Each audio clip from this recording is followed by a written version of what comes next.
Hi guys, नमस्कार। मैं हूं Parmeshwari Paikra. Welcome to my YouTube channel Paikra LLB में आपका स्वागत है। आज हम चर्चा करेंगे क्रिप्टो करेंसी के बारे में। क्रिप्टो करेंसी क्या है और क्रिप्टो करेंसी को लेकर बहुत सारे ऐसे सवाल हैं। क्रिप्टो करेंसी आखिर में है क्या चीज है और इसकी जरूरत क्यों है। आने वाले समय में क्रिप्टो करेंसी की प्राइस ऊपर जाएंगे या नीचे जाएंगे या गवर्नमेंट इसको बैन तो नहीं कर देगी। क्रिप्टो करेंसी को लेकर बहुत सारे ऐसे सवाल हैं, बट आपको इन सवालों के जवाब के लिए आपको 5 कंसेप्ट समझने की जरूरत है और इस वीडियो में हम उन 5 कंसेप्ट के बारे में चर्चा करेंगे। और इस 5 कंसेप्ट को यदि आप समझ जाएंगे तो क्रिप्टो करेंसी का पूरा गेम आप समझ जाएंगे। तो चलिए शुरू करते हैं। ये 5 कंसेप्ट है क्या चीज। तो सबसे फर्स्ट पॉइंट है मनी वर्सेस करेंसी। जैसे मान लिया जाए अभी आपके जेब में जो नोट है, करेंसी है, उसे आप क्या मार रहे थे? मनी मार रहे थे। जैसे कि ये है, इसे आप मनी मार रहे थे। मान लिया जाए जैसे आपके जेब में 2000 का नोट है, उसे आप क्या मान लेते हैं? मनी मान लेते हैं। मान लिया जाए गवर्नमेंट ने अनाउंस कर दिया कि आज के बाद 2000 का नोट नहीं चलेगा, तो आपके जो जेब में 2000 का नोट है उसकी वैल्यू क्या हो जाएगी? 0 हो जाएगी। तो यहाँ पे 2000 का नोट जो है उसकी वैल्यू क्या हो जाएगी? 0 हो जाएगी। बट मनी के अंदर डिफरेंस होता है और उसकी वैल्यू 0 नहीं होती है। ये है। क्यों नहीं होता? क्योंकि मनी के अंदर अपनी वैल्यू स्टोर होती है। मान लिया जाए एग्जाम्पल के रूप में आपके घर में एक गोल्ड कॉइन होती है। गोल्ड कॉइन होती है और उस गोल्ड कॉइन की एक कीमत भी होती है जिसे आप किसके जरिए एक्सचेंज कर सकते हैं? तो करेंसी के जरिए आप एक्सचेंज कर सकते हैं। बट आपको पता है कि उसके अंदर एक वैल्यू है और उसे गवर्नमेंट बैन नहीं कर सकती है और पूरे वर्ल्ड में वो चलेगा।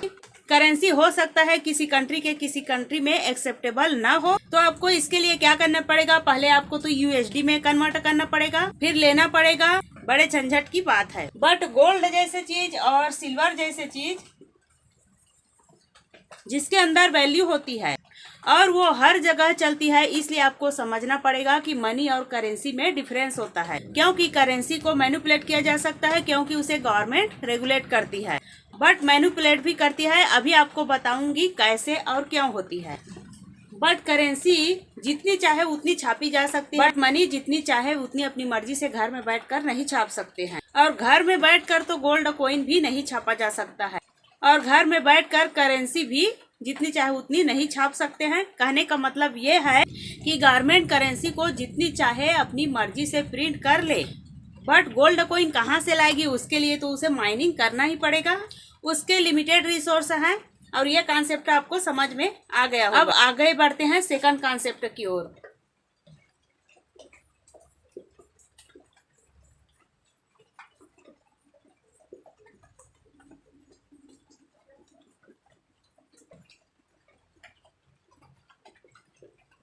अब बढ़ते हैं सेकंड कंसेप्ट की ओर। सेंट्रलाइज्ड और डिसेंट्रलाइज्ड क्या है? तो जो करेंसी है वो सेंट्रलाइज्ड भी हो सकती है और डिसेंट्रलाइज्ड भी हो सकती है। इसे समझिए, आप जो रुपये यूज करते हैं उसे हमारी गवर्नमेंट कंट्रोल करती है। वो जितनी चाहे उतनी छाप सकती है और उससे क्या होता है? इन्फ्लेशन आ जाती है यहाँ से।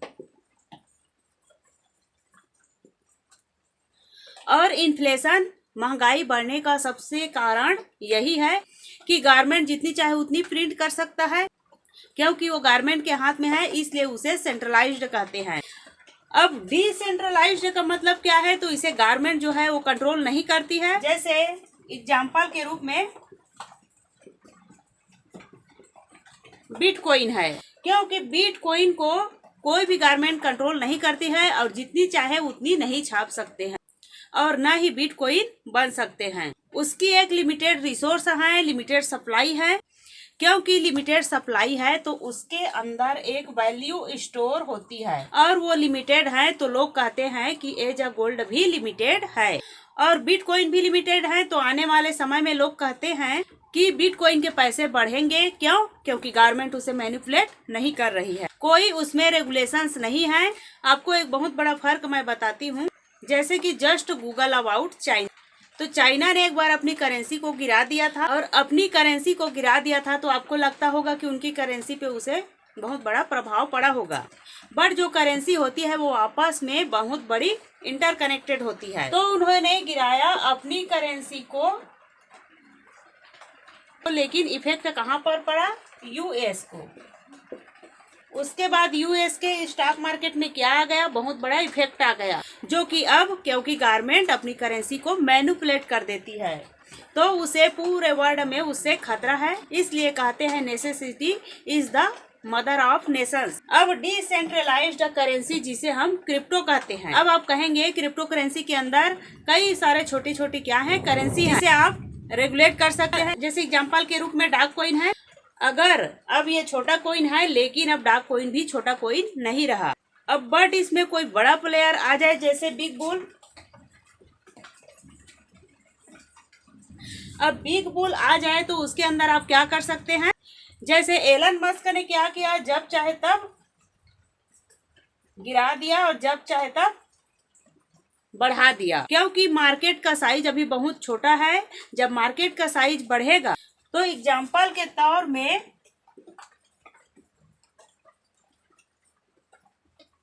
पे स्टॉक मार्केट का साइज आज के डेट में बहुत बड़ा है। क्रिप्टो करेंसी मार्केट के सामने कोई अगर आकर 1000 करोड़, 1000 या 10,000 करोड़ रुपए आकर डालेगा तो पूरे मार्केट को मैनिपुलेट नहीं कर सकता है, लेकिन हाँ स्टॉक को यहाँ पर क्या कर सकते हैं? मैनिपुलेट कर सकते हैं।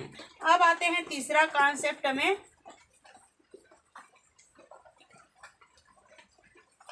फिएट करेंसी क्या है? तो फिएट करेंसी क्या है? तो जो हम रुपया यूज कर रहे हैं, डॉलर यूज कर रहे हैं, यूरो यूज कर रहे हैं, ये सभी क्या है? फिएट करेंसी के अंतर्गत आते हैं। क्यों आता है? आज से कुछ साल पहले आप या कोई भी कंट्री उतना ही करेंसी प्रिंट कर सकती थी जितना उनके पास रिजर्व में गोल्ड या एसेट्स होता था। अब आज के डेट में जो कंट्री नोट प्रिंट कर रही है उसके पीछे कोई भी एसेट्स नहीं है, जितने चाहे उतने प्रिंट कर रहे हैं। तो जिम्बाब्वे के साथ क्या हुआ था? ऐसी बहुत सारी कंट्री है जिन्होंने अपनी ही देश की इकोनॉमी को डुबा दिया था नोट प्रिंट करते हुए, क्योंकि ये गवर्नमेंट के हाथ में है। Fiat currency people thanks at the fake currency. तो मेरा सजेशन ये है, it is not just about crypto currency, it is about कि आपके पास जो पैसा आता है ना उसे आप एसेट्स में कन्वर्ट कर लो या गोल्ड में कन्वर्ट कर लो या सिल्वर में कन्वर्ट कर लो। तो ज्यादा पैसा आ जाए तो एक लैंड लेकर डाल दो, बट इससे फायदा क्या होगा कि आपके पैसे की वैल्यू डिफिसल्ट नहीं होगी और इन्फ्लेशन से भी बचोगी। और हम चाहते हैं कि जैसा दूसरे कंट्री के साथ हुआ है वैसा हमारे इंडिया के साथ कभी भी ना हो। बट बहुत ज्यादा नोट प्रिंट किए जा रहे हैं। कोरोना के बाद से इंडियन गवर्नमेंट ने, यूएस ने बहुत सारा नोट प्रिंट किया है। अब चौथा कॉन्सेप्ट में आ जाते हैं।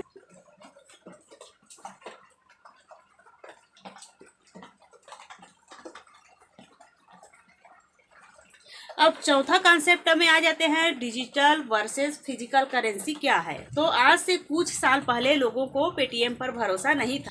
लोगों को लगता था कि इसके अंदर हम पैसा डाल देंगे तो पेटीएम लेकर भाग गई। तो चूंकि ये डिजिटल है और लोगों को लगता था कि डिजिटल से बैंक भी हो सकती है, वो हमारे स्टेटमेंट में हमारे खाते में पड़ा हुआ दिखेगा तभी हम मानेंगे कि हमारे खाते में पैसा है, वरना लोगों को सिर्फ भरोसा है फिजिकल करेंसी में। जैसे एग्जांपल के रूप में एक आदमी ने बहुत सालों से पैसा जोड़े अपने ऑपरेशन के लिए, अपने इलाज के लिए, और वो पैसा कहाँ रखे? अपने घर के अलमारी में रखे थे। पर उस आदमी को नहीं पता था कि उस अलमारी में चूहा घुस सकता है, और उस अलमारी में चूहा घुस गए और उनके सारे पैसे उतर दिए थे। अब आप सोचिए उस आदमी के साथ क्या बीता होगा। अब फिजिकल करेंसी होना, मान लिया जाए अब आपके हाथ में पैसा दिखता है, जैसे 50,000 का नोटों का गड्डी है, ये आपको हाथों में दिखती है, लेकिन यही पैसा अकाउंट में रहेगी तो आपको दिखाई नहीं देगी। लेकिन अकाउंट में रहने से कुछ नहीं होगा, वो आपके हाथों से कोई छीन नहीं सकते हैं। तो ये 50,000 यदि आपके अकाउंट में रहता है तो ना ही चूहा उतर सकता है, ना कोई आपके हाथों से छीन सकता है, और ना ही चोरी हो सकता है, और ना ही खो सकते हैं, कुछ भी हो सकता है। ये अकाउंट में रहने से नहीं होगा। पहले लोगों को लगता था कि डिजिटल करेंसी पे भरोसा नहीं था, but crypto currency is totally based in digital technology. Total digital technology है, वो कहीं आपके हाथों में नहीं आएगी। बिटकॉइन का कॉइन आपने देखा होगा, वो कभी आपको हाथ में नहीं मिलेगा। It is digital form of currency. तो डिजिटल फॉर्म ऑफ करेंसी की आपको क्यों जरूरत है, आप समझ गए होंगे। अगर आप क्रिप्टो करेंसी के अंदर इन्वेस्ट करना चाहते हैं तो नीचे दिए गए लिंक पे आप जाकर वजीरेक्स ऐप डाउनलोड करके आप इन्वेस्ट कर सकते हैं। चाहे 50 रुपए से इन्वेस्ट करो या 100 रुपए से इन्वेस्ट करो, और आप बहुत सारी क्रिप्टो करेंसी इसके अंदर जाकर ट्रेड कर सकते हैं। और आपका जो फंड इसमें रहेगा वो सिक्योर्ड रहेगा। आपको इस प्लेटफॉर्म के अंदर क्रिप्टो करेंसी खरीदना है तो डिस्क्रिप्शन बॉक्स में जाकर लिंक से अकाउंट ओपन करें, और अकाउंट ओपन करके आप क्रिप्टो करेंसी में ट्रेड कर सकते हैं। अब अगला पॉइंट है ब्लॉकचेन। ब्लॉकचेन टेक्नोलॉजी क्या है, तो जिस कॉन्सेप्ट के ऊपर क्रिप्टो बेस्ड है and that is blockchain technology. काफी सारे लोग कहते हैं कि हम क्रिप्टो करेंसी पे उतना ज्यादा भरोसा करते हैं जितना ब्लॉकचेन पे जितना ज्यादा भरोसा है। And this is the same statement from RBI governor ने कहा, technology behind crypto currency is something that with adapt, हमें भी एडाप्ट करना चाहिए। And that is blockchain technology, ये भी टेक्नोलॉजी है। देखो सिंपल सी चीज है। लेजर का मतलब क्या होता है, खाता का मेंटेन करना। कोई भी ट्रांजैक्शन होती है उसे अब हम मेंटेन करते हैं। जो भी ट्रांजैक्शन है अभी आपका क्या कर रहा है, बैंक मेंटेन कर रहा है। सारे रिकॉर्ड किसके पास है, बैंक के पास है। जैसे एग्जांपल के रूप में हर्षद मेहता का मूवी आपने देखे होंगे। आपको पता होगा कि अगर बैंक के अंदर एसबीआई का आपने केस देखा होगा, उसके बाद अगर लेजर से एंट्री टूट गई तो उसके लिए कितना कुछ करना पड़ेगा, कितना इन्वेस्टिगेशन करना पड़ेगा, और बाद में जरूर पता लगेगा कि कोई फ्रॉड हुआ है। और बैंक के अंदर आपने देखा होगा कि ऐसा कई बार हुआ है। तो ब्लॉकचेन टेक्नोलॉजी जो है वो कहते हैं कि आप इसमें कोई भी एंट्री नहीं मिटा सकते हैं। यहाँ पे क्या है कि people have the own computer. Minor भी होते हैं और माइनिंग मशीन भी होती है। यहाँ पर जब भी कोई ट्रांजैक्शन होती है तो यहाँ पे हर स्टॉपेज पे जाकर क्या होती है, वेरीफाई होती है। अगर यहाँ पर बीच में कोई भी इधर आ गया तो आगे क्या नहीं होगा, वेरिफिकेशन नहीं होगा, क्योंकि आपका जो लेजर है, खाता है, वो बहुत सारे स्टेप्स में क्या है, मेंटेन है। तो ब्लॉकचेन टेक्नोलॉजी का फायदा क्या है कि जो लेजर है उसे कोई भी मैनिपुलेट नहीं कर सकता है, जो फिगर है उसे भी कोई मैनिपुलेट नहीं कर सकता है। Every transaction is being recorded. और ये टेक्नोलॉजी के ऊपर बहुत सारे रिसर्च चल रही है, इसलिए क्रिप्टो करेंसी की पूरी मार्केट है। It is amazing market, it is a new market. तो अभी इसमें लोग बहुत ज्यादा बढ़ भी सकते हैं या कुछ भी हो सकता है, अर्थात हाईली वोलेटाइल मार्केट है, क्योंकि मार्केट का साइज बहुत छोटा है। तो कुछ प्लेयर मार्केट को बहुत ज्यादा गिरा देता है या बढ़ा देता है। तो अभी यहाँ पे बहुत कुछ चल रहा है, और लोगों ने जनरली तौर पे देखा भी है कि जब भी कोई न्यू टेक्नोलॉजी आती है तो उसके अंदर ऐसा देखा गया है, जैसे .com। तो .com गूगल का नाम आपने सुना होगा। जब इंटरनेट आया तो क्या हुआ था, और आज इंटरनेट को हर आदमी यूज कर रहा है। तो कोई भी टेक्नोलॉजी जब न्यू होती है तो यूजर भी क्या होती है, लिमिटेड होती है, और ट्रस्ट गेन करने में नेक्स्ट टाइम। और जैसे जैसे चीजें आगे बढ़ती है तो फ्यूचर के अंदर what do you think, what is the future of crypto currency according to you. तो फाइनली आप डिस्क्रिप्शन बॉक्स में जाकर वजीरेक्स ऐप डाउनलोड कर सकते हैं और वहां से आप क्रिप्टो करेंसी ट्रेड कर सकते हैं। नमस्कार।